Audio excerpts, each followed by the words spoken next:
کچھ لوگوں کی عادت ہوتی ہے کہ وہ بہت زیادہ چیخ چیخ کے بولتے ہیں اور بلند آوازی سے گفتگو کرتے ہیں. یہ عادت بچپن سے انسان کے اندر پیدا ہو جاتی ہے، پھر آہستہ آہستہ آہستہ آہستہ یہ زندگی کا حصہ بن جاتی ہے. پھر وہ اپنے آپ کو روکنا بھی چاہے تو روک نہیں سکتے. اس لیے بچوں کو اس سے منع کر دینا چاہیے کہ وہ چیخ کر نہ بولیں، چلا کر نہ بولیں، درمیانی آواز سے گفتگو کریں. تو کہا اپنی آواز کو پست رکھو.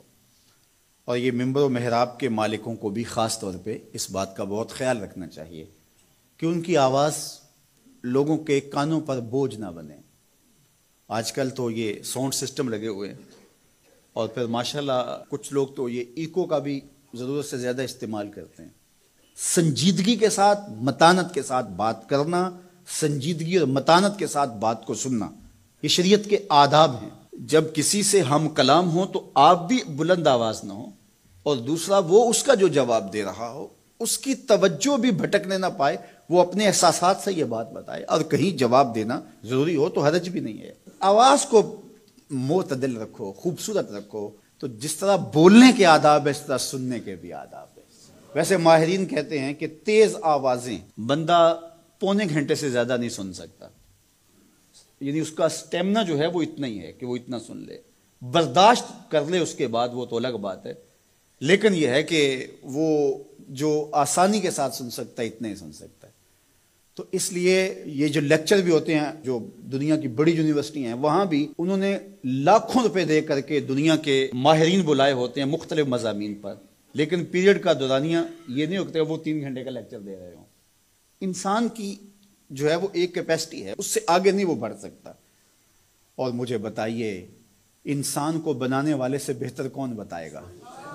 قرآن بتاتا ہے. کیا بتاتا ہے؟ وَغْضُضْ مِن صَوْتِكَ، اپنی آواز کو پست رکھو. باقی اس کے الگ احکام ہیں کہ اذان دے رہے ہیں، آپ کسی کو پکار کر رہے ہیں، جنگ میں رجز ہے یا کوئی اور بات ہے.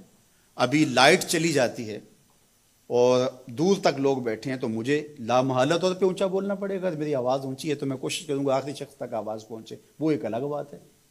لیکن اب یہ آواز ایسے ہی سب تک پہنچ رہی ہے. تو ان آداب کو جب ہم سمجھتے نہیں ہیں تو اپنی بات کو اچھی، کچھ لوگ سمجھتے ہیں کہ زور سے بولیں گے تو لوگوں کے اندر بات اترے گی. ایسا نہیں ہے. بات زور سے بولنے سے نہیں اترتی، بات دلیل سے اترتی ہے. رومی علیہ رحمہ فرماتے ہیں کہ بادلوں کے گرجنے سے نہیں، پھول کھلتے ہیں بارش کے برسنے سے. تو بارش برسے گی تو پھر پھول کھلیں گے، بلکہ وہ جتنی آہستہ آہستہ برسے گی اتنی ہی جذب ہوتی چلی جائے گی. سہج پکے سو میٹھا ہو. اس لیے اپنے لہجوں کو خوبصورت بھی بنائیے، اپنے لفظوں کا انتخاب بھی اچھا کیے، اور اپنی آواز کو پست بھی رکھیے. لوگوں کے کانوں پر آپ کی آواز بوجھ نہ ہو.